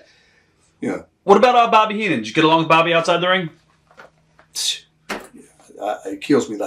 He kills me, and I can't communicate with him like I want to. Yeah, dude. Yeah. I get a little choked up about Bobby because every year, just about at Christmas time for years, I'd always have a little ritual. He'd either call me at my house on Christmas Eve, or I'd call him. Right. And we'd do our little Sheik thing. It was a little Sheik thing, and I'd call him up, and Bobby said, "Hello," and I'd say, "Albert." He said, "Is that you?" I said, "Yeah." "Excellent." And we go into about 5 minutes of mindless Iron Sheik stuff. He'll be hilarious. And then we just start laughing. And we'd talk about what was going on. I'd wish him Merry Christmas. He'd wish me a Merry Christmas. And we'd laugh. And how's the kids doing? How's your daughter doing? How's your wife doing? Tell them hello. And what's going on with you, And I used to hang around with Bobby a lot. Lord, we used to laugh. And we get those TV shows because TV tapings like Poughkeepsie or some of those Brantford, Ontario, they'd be long all day things. Right. And me and Bobby would we'd find something to laugh at. Memories of Junkyard Dog. JYD, Sylvester Ritter. Yeah, JYD, he was one of a kind too. The dog was fun in the dressing room, man. We used to have some good laughs with him. And that was a time when we were all running around the road together. My friend, when you travel on the road that much together, we were seeing each other more than we were our friends, our family, our girlfriends, significant others, or whatever, And so when you see each other that much, you're going to be close, right? Yeah. Me and JYD went to Australia together, and did a tour over there and come back, and he was one of a kind. He's a real trendsetter, man. Everybody loved the dog. And I remember he was a huge star even before he came to the WWF down in Louisiana. And for Bill Watts. For Bill Watts, yeah, he was one of a kind. So I love the dog. Miss him too, man. He's another brother that's gone. I think about him all the time, but he was a funny one. Harley Race used to like to get him, and people don't know this, but JYD was real ticklish, right? And every time Harley would see him in the dressing room, Harley would get that old look, and Harley would stick them fingers out like this, like he's going to, no, Harley, call him Harley, no, Harley. And Harley come over and just make out like he's going to touch him on his, and he would go crazy. I saw his big butt crawl in a locker one night. He wedged himself in a locker just so Harley wouldn't be able to tickle him. And we would just wet ourselves. Memories of Terry Funk. Terry Funk, that stud horse from down in Texas. Terry's got one speed. It's just a little faster than his brother Dory.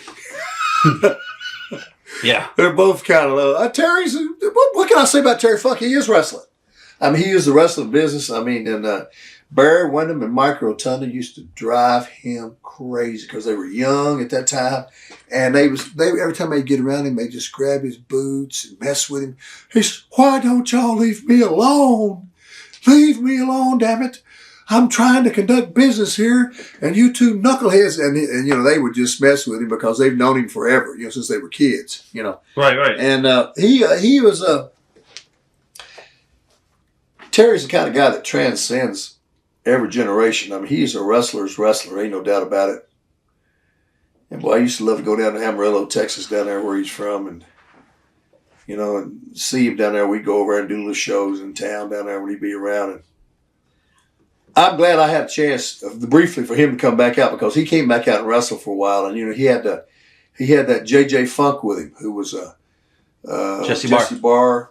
Yeah, and they came out and did a few things like that, did a couple of cowboy gimmicks, and then Dory would come in from time to time and do stuff. But Terry is just one of them kind of cats. People in Hollywood knew Terry Funk, okay? They all knew who Terry Funk was.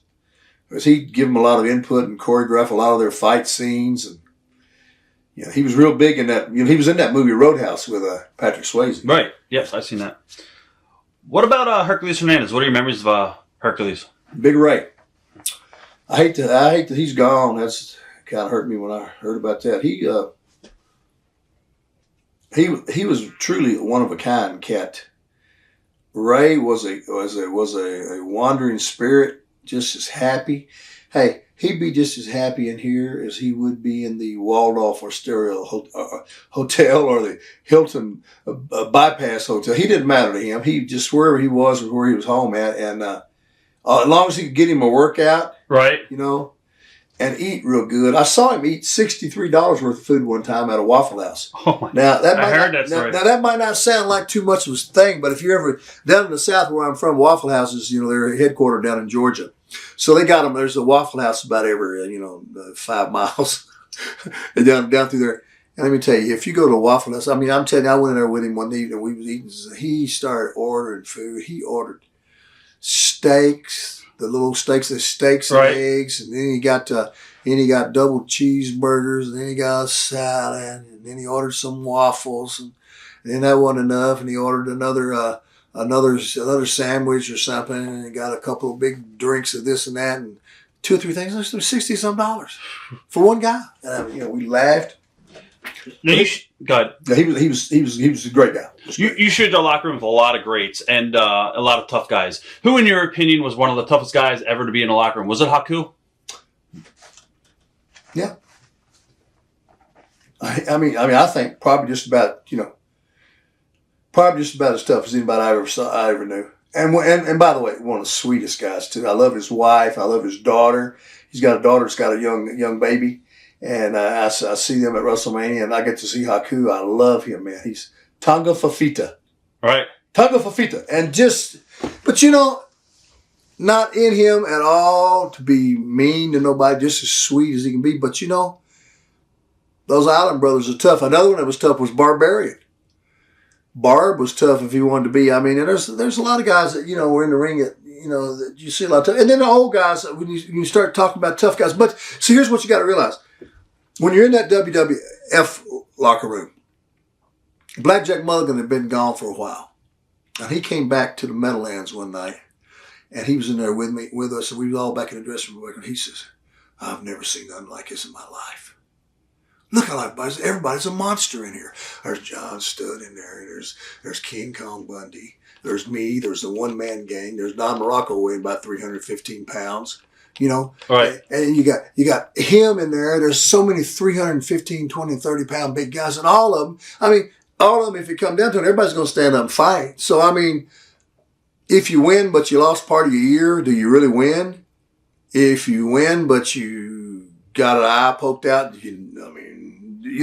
so there's a whole lot of guys, but there are very few of them that just stood out. But in my mind, Haku would stand out. He just, tough guy, Memories of Moolah and Mayo. Oh, yeah. Moolah, a Southern belle. Sweet as she could be, but brother, if you said the wrong thing to her, hey, she could outcuss a regiment of Marines. And she would too, you know. And she's just one of those women that had been around for a long time, very salty, very tough.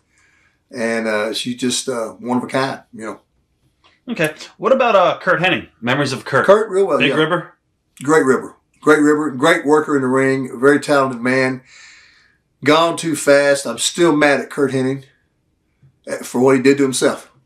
Yeah. To be honest with you. I cared so much for Kurt, and I'm still angry with him because he shouldn't have done that. He's seen that happen so many times, and I'll be doggone if he didn't fall into the same trap and knew better. You know, they just. But like I say, I told him about stuff like that before, and I said, please be careful. And he just do his head bobble like that and say, "Thank you, but he said, I got to know what I'm doing." About all the deaths, which have hit you the hardest? Kurt's hit me pretty hard. It really did because he was young, and it really hurt me.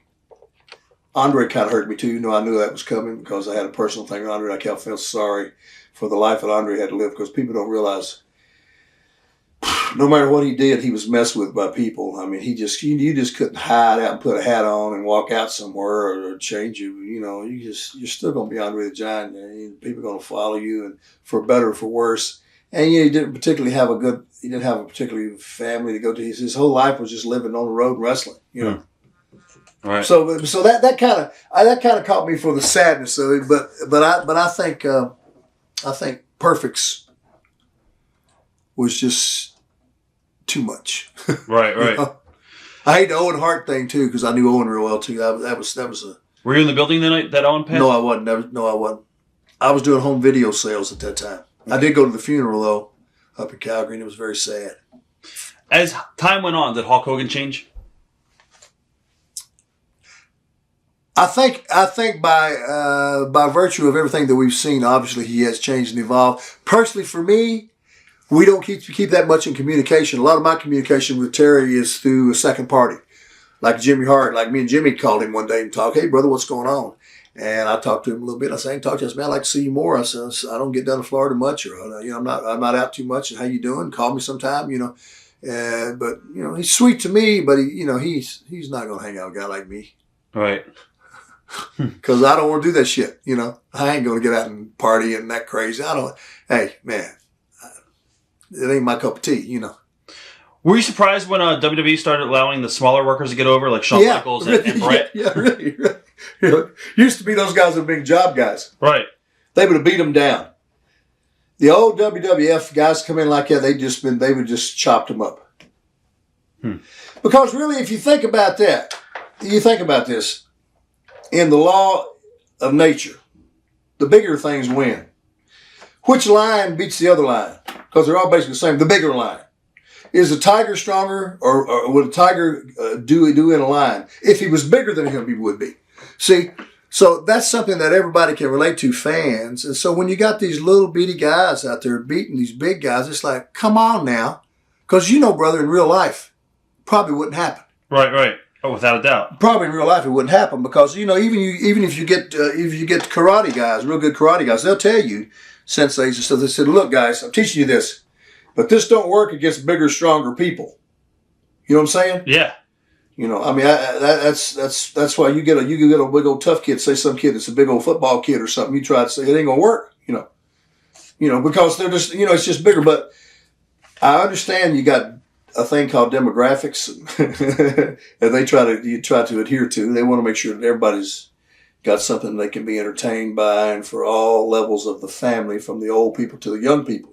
So. Which, young people, a lot of times are little kids. If they got a little Rey Mysterio they can look up to, then so be it. Who did you travel with on the road? I had several guys that I would hang out with. I like George Animal Steel. Right. He was wonderful. And I liked, like I told you, Jimmy Brunzell was one of my good buddies. Jumping Jimmy Brunzell was a guy I like Jimmy Hart. Right.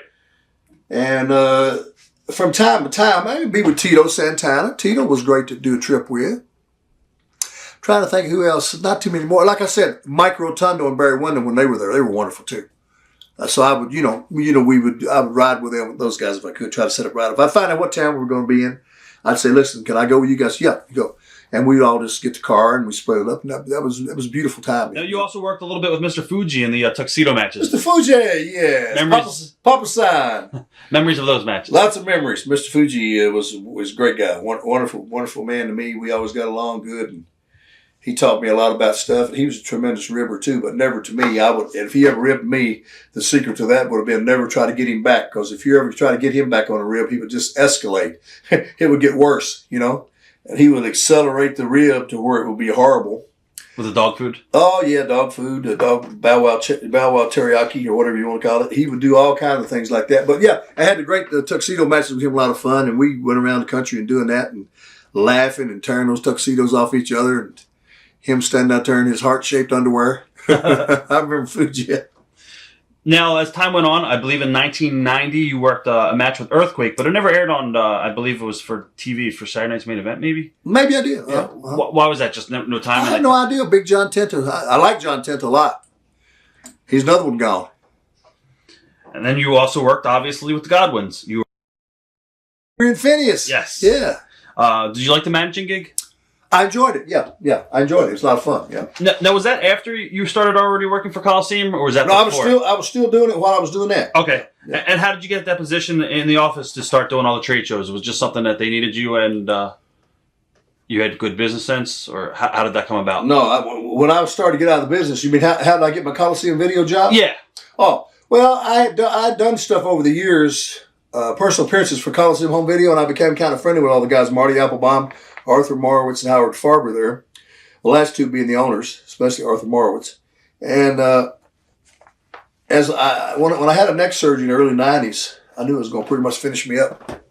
I didn't want to keep fooling with it. I said, once you start having the neck problems, so I said, I'm looking for something to do. I got on the phone and I called up to New York. And I spoke to them. I said, hey, I got something I want to pitch to you. I said, what would it be like if I came in and did sales work for your company?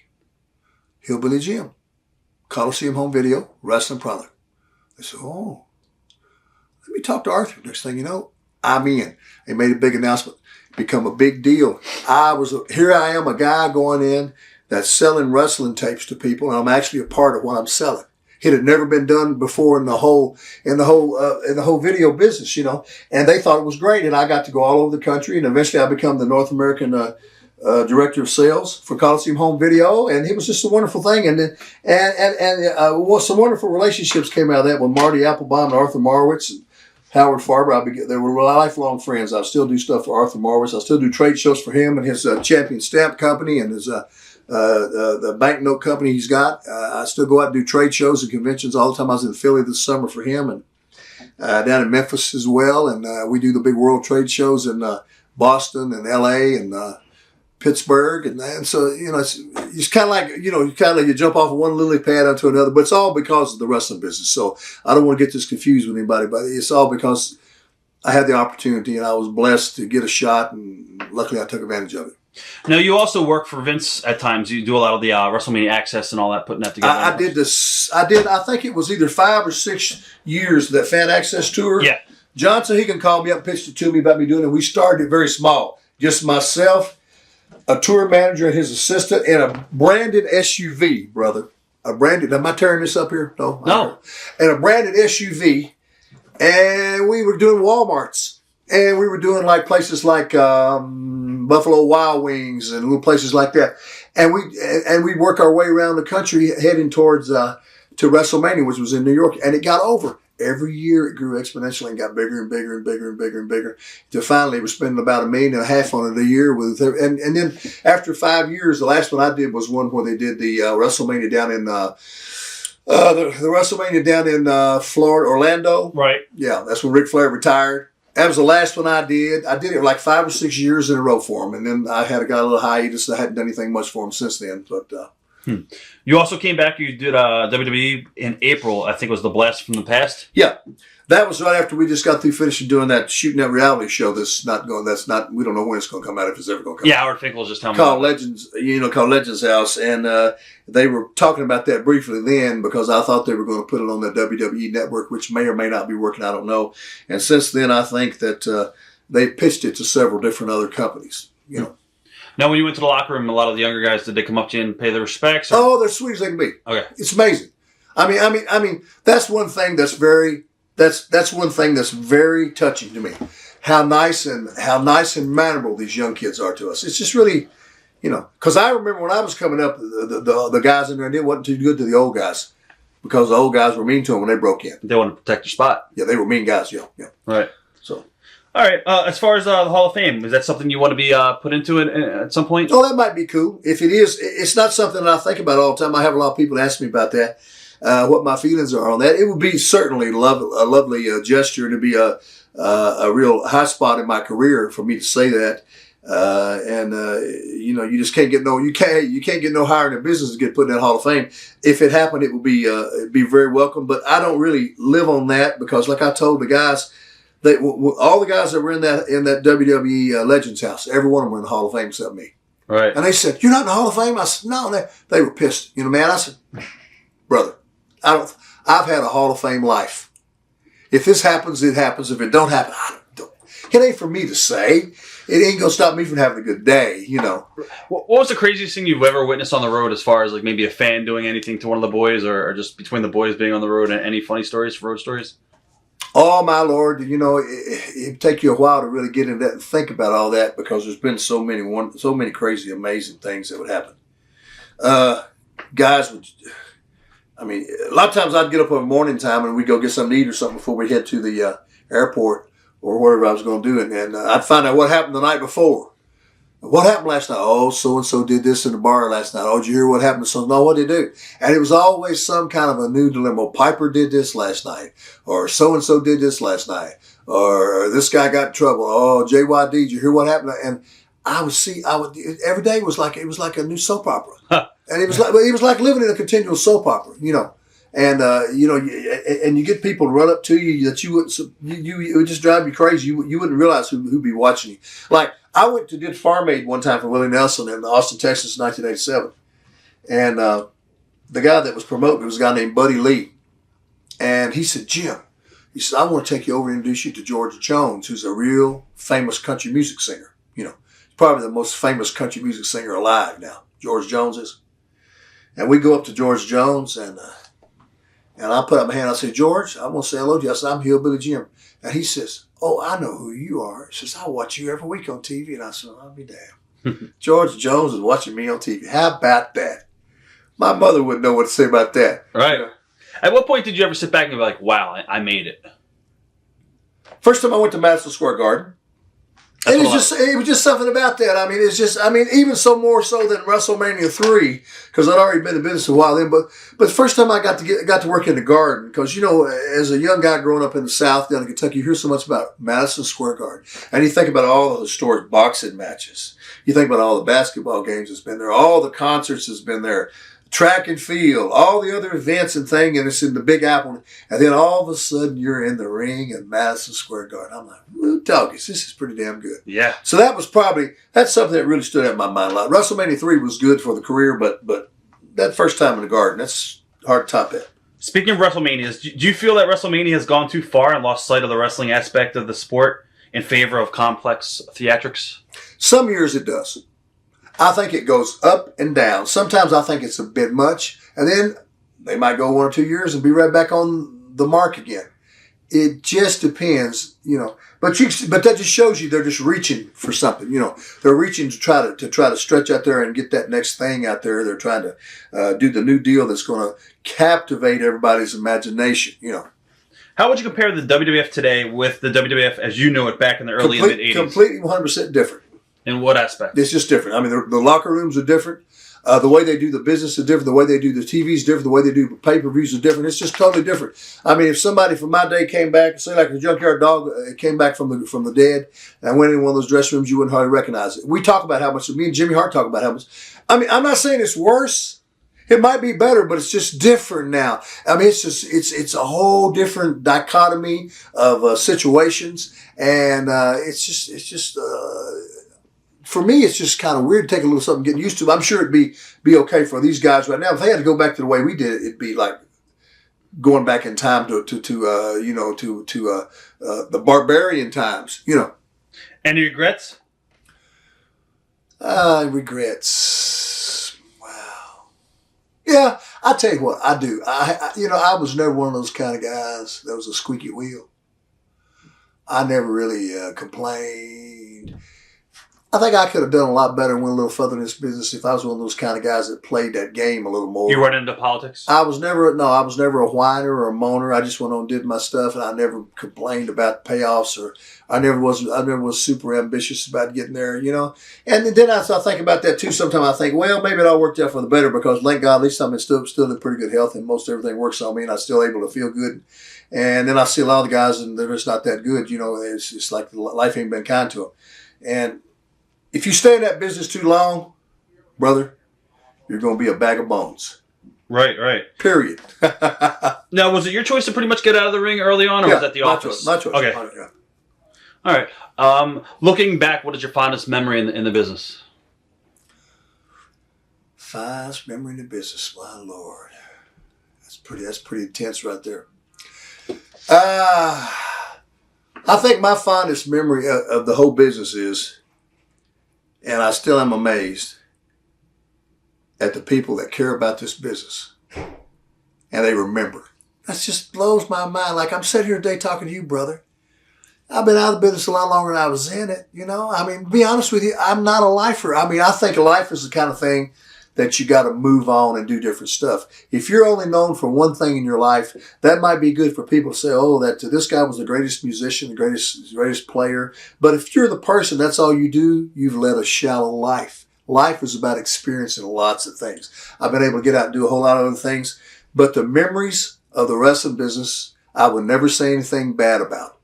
And my time in the wrestling business, I ain't got no complaining, bitching, or moaning to do about, because nobody made me do it. I did it because I wanted to. I got the opportunity to, and I was blessed to have the chance to. And I'll always be grateful for having a chance to do that. Listen, and I don't care what people say, because people are going to say good things and say bad things about you. But all I know is at the end of the day that I connected with the people and they connected with me, and it makes me feel good. Listen, you don't know what it's like when you go anywhere, you know, and somebody say, hey, Hillbilly, how you doing? I mean, I could go anywhere in America, even today, and somebody recognizes me and say, Hillbilly, what's going on? Man, and you know, it's kind of like, wherever you go, you're home. If you're in Boulder, Colorado, Birmingham, Alabama, and all points in between. I mean, that ain't a bad thing. Now, you know, if you're a football player and you got a helmet on, they might not know what your face is. Because they don't see you, because they don't see that number on you, right, unless somebody tells you you're a football player. But with wrestlers, it's something about wrestlers, especially Jimmy Hart and I have said this many times, this group of wrestlers from the 80s, somehow or another, we got woven into the fabric of America. And we're still in there. I mean, we came along. I'd rather be lucky than good. Let me just put there.